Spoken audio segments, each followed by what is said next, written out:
Good evening, everyone. Welcome to the channel. Before I begin, here are my disclaimers. Today I am going to give you an update about Semiconductor Manufacturing International Corporation Annual Report. Semiconductor Manufacturing International Corporation, SMIC, offers a diverse range of businesses and services. At its core, the company manufactures and sells integrated circuits, wafers, and compound semiconductors in various regions including the United States, China, and Eurasia. In addition to manufacturing, SMIC provides semiconductor foundry and technology services, which enable other companies to design and produce their own chips using SMIC's facilities. The company also offers supporting services such as design and IP support, photomask manufacturing, and development, design, and technical services related to integrated circuits. Furthermore, SMIC engages in marketing-related services and provides private education services. The company tests and sells its self-produced products, as well as offering other services that cater to the needs of its clients. Overall, SMIC's business scope is extensive, covering various aspects of the semiconductor industry, from manufacturing to research and development. Semiconductor Manufacturing International Corporation market capitalization of $499 billion is significantly larger than the average industry peer of roughly $2 billion. This shows that Semiconductor Manufacturing International Corporation holds a significant advantage in their industry. Semiconductor Manufacturing International Corporation trades at a higher price-to-earnings ratio of 73 times and a higher price-to-book ratio of 2.38 times relative within the industry. This makes the stock appear much more overvalued compared to its peers. However, the broader industry is also trading at elevated valuation levels, suggesting sector-wide optimism rather than company-specific overvalue. Investor should evaluate if the stock is worth its premium price. The company maintains a moderate leverage profile, with liabilities making up 35% of total assets, suggesting a balanced approach between risk management and capital efficiency. Liabilities have grown faster than assets and equity, which is somewhat concerning. However, asset growth remains positive, suggesting management may be temporarily leveraging liabilities to fund expansion. Shareholder equity has grown consistently, but operating income growth is weak or inconsistent. Equity expansion may be driven by financing activities rather than core business profitability. The share count has increased over the past 5 years, while revenue has continued to grow. This suggests the business may rely on shareholder dilution to fund expansion. Investors should closely monitor whether growth can eventually be sustained without dilution. The income statement shows that the company have been growing its revenue annually and the operating income have been increasing. This shows that the business model works and the business is expanding. The primary drivers of revenue growth or decline in the industry are multifaceted and influenced by various factors.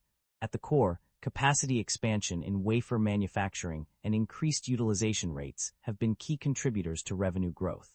The growing demand for domestic chip manufacturing, particularly in mid to high-end areas, has also played a significant role. The increasing adoption of downstream applications such as artificial intelligence, data centers, and autonomous driving has driven revenue growth. Additionally, the expansion of wafer sales in China and America has contributed to the industry's revenue growth. Technological innovation and R&D investments have also been crucial in driving revenue growth through the development of new products and technologies.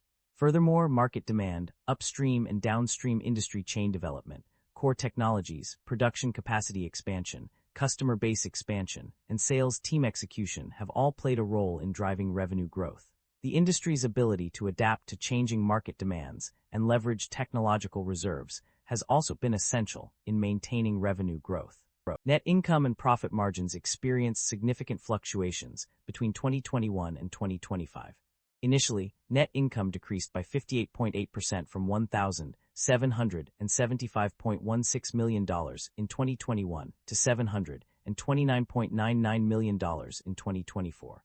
However, it rebounded with a notable increase of 35.6% to reach $988.94 million in 2025. Profit margins also underwent substantial changes during this period. Net margin decreased by 72.2% from 32.6% in 2021 to 9.1% in 2024, but then increased to 10.6% in 2025. Gross margin declined by 41.3% from 30.8% in 2021 to 18% in 2024, only to rise to 21% in 2025. The reasons behind these changes are attributed to an increase in wafer shipments, higher capacity utilization rates, and a shift in product mix. These factors contributed to the improvement in net income and profit margins in 2025 compared to the previous years.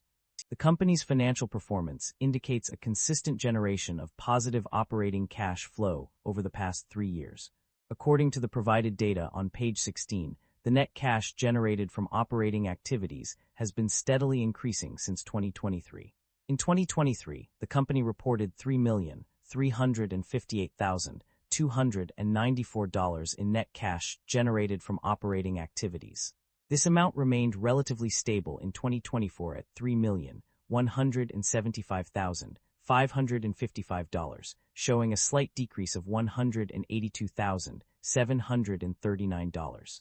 However, in 2025, the company saw an increase to $3,194,303, indicating a positive trend.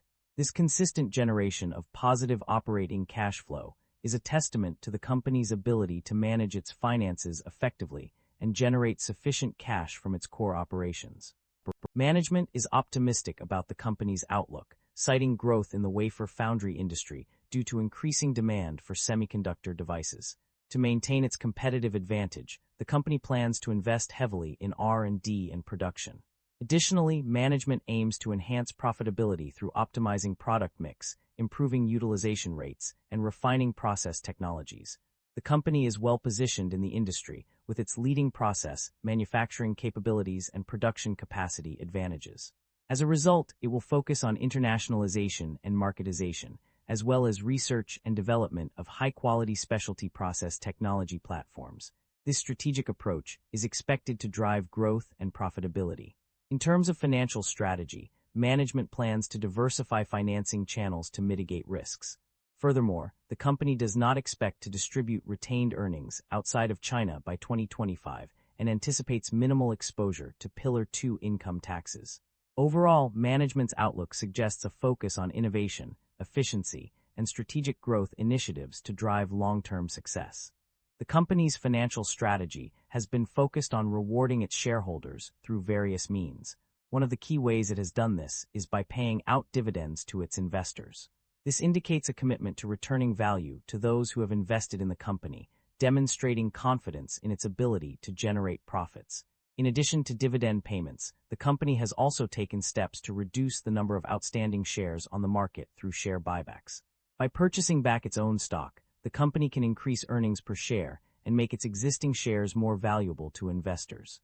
This strategy suggests that management is optimistic about the company's future prospects and believes that buying back shares will ultimately benefit shareholders. There are valid concerns about inventory buildup within a company. The data suggests that inventory has increased significantly over the past year, with a notable rise of 36.8%. Furthermore, raw materials and work in progress have also seen substantial increases of 18% and 35%, respectively. These figures indicate potential issues related to inventory management and may signal a need for companies to reassess their supply chain strategies. However, despite these concerns about inventory buildup, there is no indication that supply chain disruptions are a major issue. This suggests that the company's ability to manage its supply chain remains relatively intact, although it does highlight the importance of addressing the growing inventory levels to prevent potential problems in the future. That concludes the financial summary for Semiconductor Manufacturing International Corporation. Feel free to comment below, and I will be happy to answer them when possible.